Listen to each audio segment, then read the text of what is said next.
यार जय हिंद, वंदे मातरम। साथियों सभी का स्वागत है आपके अपने educational YouTube channel success pillar में। गाइस, आरआरबी एनटीपीसी का एग्जाम चालू हो चुका है 5 जून को। आज फर्स्ट शिफ्ट में जो पेपर आया उसमें से जो क्वेश्चन आए वो सारे देखेंगे। और भाई बहुत ही ज़्यादा एक्यूरेट क्वेश्चन है, हमारे स्टूडेंट ने हमको भेजा है, तो आप भी देखिएगा कि एक्यूरेट क्वेश्चन मैं आपको बता रहा हूँ कैसे क्वेश्चन आए थे A to Z। तो बहुत ही आपको इंपॉर्टेंट ये वीडियो आप लोगों के लिए, एग्जाम अगर आप देने जा रहे हो तो। चलो स्टार्ट करते हैं। पहला क्वेश्चन, भारतीय संविधान का अनुच्छेद नंबर 32 किससे संबंधित है? ये क्वेश्चन आया था और ये क्वेश्चन मैंने आपको कई बार कराया है। इसका आंसर आ जाएगा संवैधानिक उपचारों के अधिकार से। ठीक है, एग्जैक्ट वो क्वेश्चन है जो आए हैं। ठीक है, बहुत समय लगा मेरे को इसको बनाने में, बहुत सारे लोगों से बात करना पड़ा है, तब जाके मैं ये बना रहा हूँ।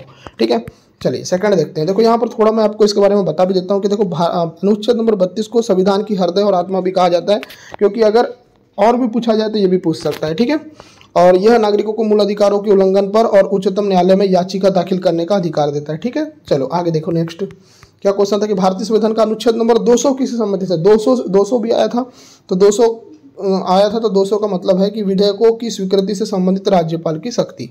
ठीक है, तो ये अनुच्छेद नंबर 200 से संबंधित है।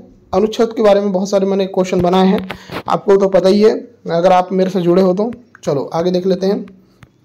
ऐतिहासिक ग्रंथ बाबरनामा किस भाषा में लिखा गया था? ये क्वेश्चन आया था और इसका जो आंसर आ जाएगा तुर्की में लिखा गया था, तो इसका आंसर आ जाएगा सी आंसर। ठीक है, चलिए यहाँ पर देखो मैं आपको बता दूं कि बाबरनामा मुगल सम्राट बाबर की आत्मकथा है। इसे तुर्की भाषा में लिखा गया, जो चागतई तुर्की एक बोली थी, बाद में इसका फारसी और अन्य भाषाओं में अनुवाद हुआ। ठीक है, आगे देखिए। प्रधानमंत्री जनधन योजना की शुरुआत किस वर्ष हुई थी? ये क्वेश्चन एग्जाम में आया था, मतलब योजनाओं से क्वेश्चन आ रहे हैं और इसका आंसर आ जाएगा।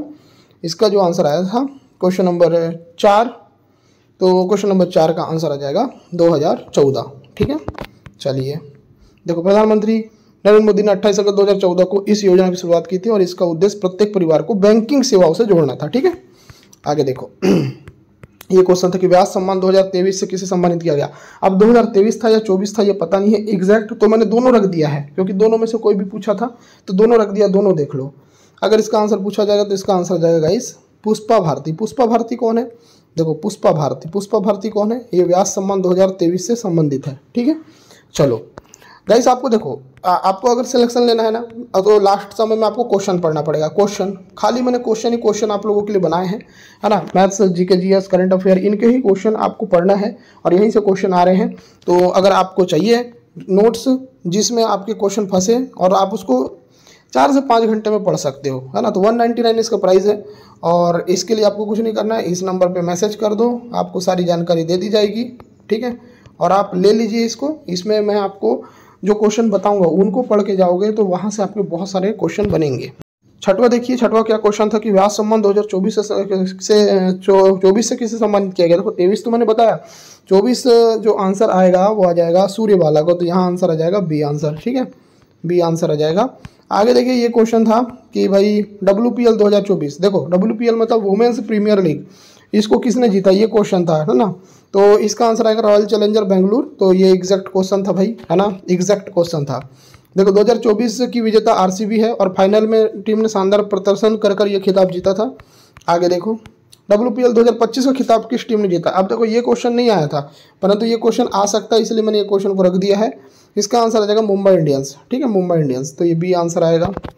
चलिए आगे देखो, वर्ल्ड चेस चैंपियनशिप 2024 कहाँ आयोजित किया गया था? ये क्वेश्चन का आंसर आ जाएगा, तो इसका आंसर आ जाएगा सिंगापुर में। तो ये क्वेश्चन एग्जाम में आया था। ठीक है, चलो वर्ल्ड चेस चैंपियनशिप 2024 का आयोजन सिंगापुर में हुआ था और इसमें विश्व के शीर्ष ग्रैंड मास्टर ने हिस्सा लिया था।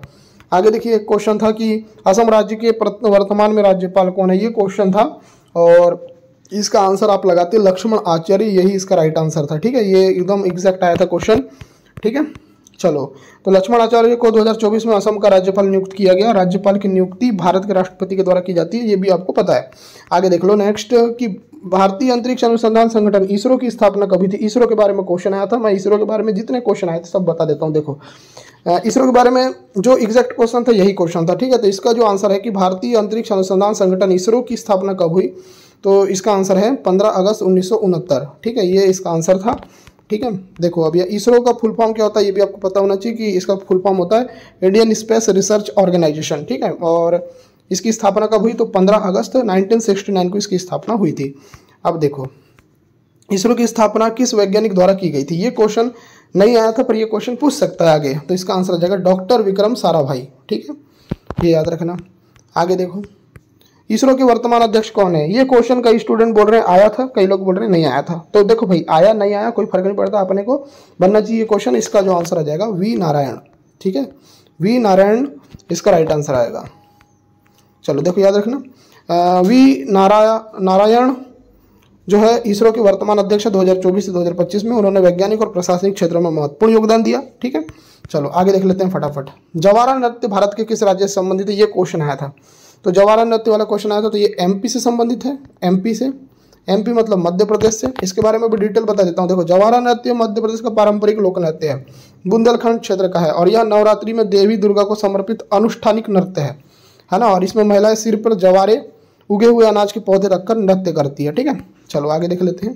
नोबेल पुरस्कार निम्न में से किस क्षेत्र में प्रदान नहीं किया जाता? देखो, नोबेल पुरस्कार के बारे में क्वेश्चन था, एग्जैक्ट क्या क्वेश्चन था ये पता नहीं चल पाया, परंतु नोबेल पुरस्कार के बारे में क्वेश्चन तो आएगा ही आएगा, ये तो आपको पता है।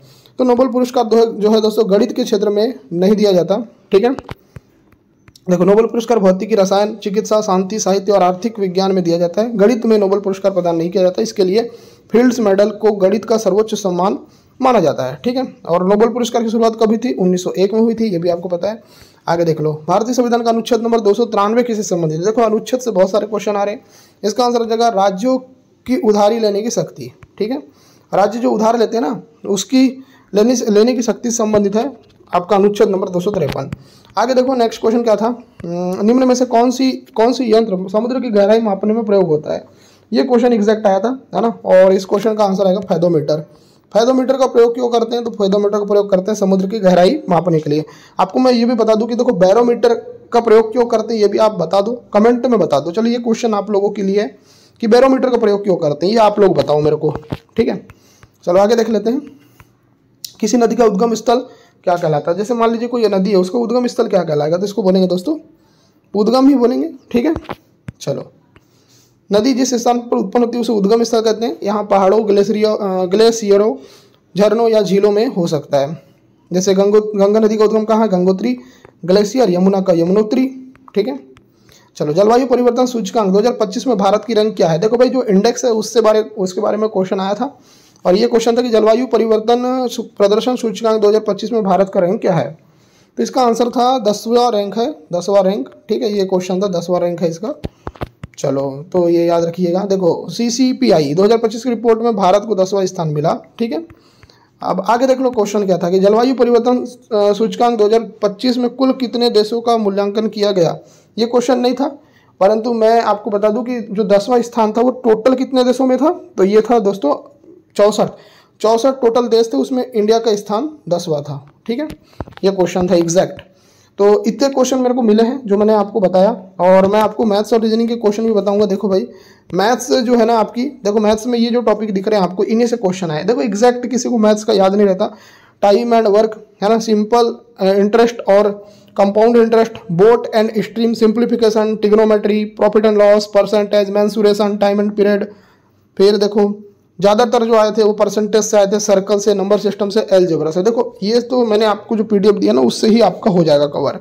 और रीजनिंग की बात करें तो रीजनिंग में भी यही कुछ आया था, coding, decoding, distance and direction, blood relation, number series, sitting arrangement, line arrangement, floor arrangement, mathematical operation. तो ये सारे क्वेश्चन आपको देखने को मिले थे। गाइस, मैं तो कुछ नहीं बोलूँगा आप लोगों की। देखो, आप लोग क्या करो, 199 वाला नोट्स ले लो, उसको लास्ट समय में पढ़ो, बाकी कुछ मत पढ़ो। क्या है उसमें आपको सारे के क्वेश्चन मिल जाएंगे, उनको पढ़ते जाओ। लास्ट समय में उन्हीं को पढ़ो। Current affair, maths, reasoning, GK GS सब है। इस नंबर पर संपर्क करो 92। देखो, नंबर मैं दोबारा लिख देता हूँ ताकि आपको कोई कन्फ्यूजन ना हो। देखो, 9243449122। इस नंबर पे मैसेज कर दो, आपको तुरंत PDF मिल जाएगी 5 मिनट में। 199 प्राइस है, कैसे पेमेंट करना है वहाँ पर आपको बता दिया जाएगा। तो धन्यवाद इस वीडियो को देखने के लिए। आपका दिन शुभ हो।